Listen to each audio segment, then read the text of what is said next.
Thanks. John, has President Biden considered maybe beefing up the public Iran posture to be more than just one word? You're referring to don't.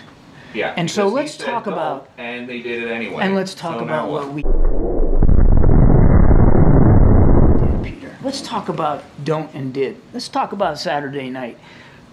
He made it clear that he didn't want to see escalation in the region. And let me finish. He added military resources to the region right after October 7th. And then when we had an inkling that this kind of thing was coming, he added even more military resources to the region.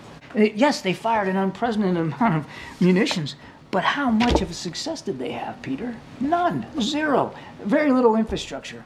It was an embarrassing failure for the Supreme Leader and for the IRGC. Now that we know that the Iranians do not listen to President Biden's public warnings, is there any regret here about unfreezing billions of dollars for Iranian leaders during the president's administration? What unfreezing are you talking about? Don't you love Kirby playing dumb here? He knows exactly what he's talking about. DOOCY's referring to the money that supposedly went for humanitarian purposes. However, since the regime knew they would be used for humanitarian purposes, it allowed them to spend money on what they launched at Israel. He unfroze billions of dollars for Iranian leaders? Yeah. Really? I don't think so. Okay, so you first guys of all, say it's for humanitarian purposes, but doesn't that... But you don't believe me.